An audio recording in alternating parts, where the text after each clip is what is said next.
আল্লাহু লা ইয়াহদিল কওমাজ জালিমিন, জালেমদেরকে আল্লাহ পথ দেখাচ্ছে না, দেখাবেও না। ইয়াহদি এটা মোজারে, বর্তমান, ভবিষ্যৎ, প্রেজেন্ট, ফিউচার। কোন জালেমকে আল্লাহ হেদায়েত দিচ্ছে না, দেবে না। এজন্য আমরা যেন জালেম না হয়, নারী হোক আর পুরুষ হোক, কোন বিষয়ে যেন জুলুম করবেন না। অনেক মহিলা আছে তার স্বামীর উপরে জুলুম করছেন, হ্যাঁ আছে। মেয়েরা মাঝে মাঝে কল দিয়ে বলে, হুজুর পুরুষদের বিরুদ্ধে কিছু বলেন না। না, আপনাদের বিরুদ্ধে বলছি এই কারণে, কারণ আপনার যে স্বামী যত খারাপ হোক, ও কিন্তু ফেরাউনের মতো না। ফেরাউনের জীবনী আমি পড়েছিলাম। এত বড় শয়তান, ভয়ঙ্কর স্বামী পৃথিবীতে কারো ভাগ্যে আসবে কিনা আমি জানি না। নিজের স্ত্রী আসিয়ার হাতের ভেতরে প্রেক লাগিয়েছে, পায়ের ভেতরে শলাকা লাগিয়েছে, মাথার উপরে গরম তেল ঢেলে দিচ্ছে শুধু ইসলামের কারণে। এই কপালের ভেতরে প্রেক দিয়েছে। এই কঠিন অবস্থায় যখন এই শাস্তি চলছিল, আল্লাহ জিবরাইলকে পাঠিয়ে দিলেন, জান্নাতটা মেলে ধরো।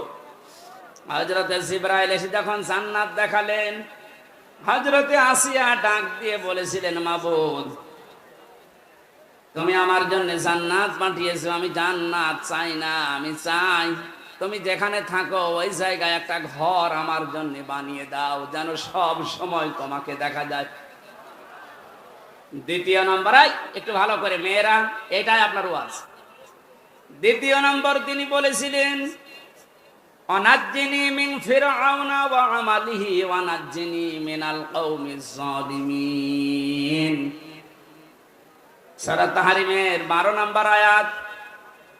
হযরতে আসিয়া বলেছিলেন, মাবুদ আমার স্বামী আমার উপর যে অত্যাচার জুলুম করছে, লোকজন দিয়ে নিজেও দেখতেছে, তুমি এই জুলুম অত্যাচার থেকে আমাকে বাঁচাও, কিন্তু আমার স্বামীর উপরে তুমি গজব দিও না। ও বাংলার মা বোনেরা, আমি আপনাদেরকে ভালোবাসি, কারণ যে 4টা কারণ না মানলে মেয়েরা জাহান্নামে যাবে, তার 3 নম্বরে এটা। স্বামী যাদের আছে, এই মানুষগুলোকে যারা জায়েজ পন্থায় খুশি করতে পারে না, ওই মেয়ে লোক নামাজ রোজা হজ যাকাত করলেও জাহান্নামী।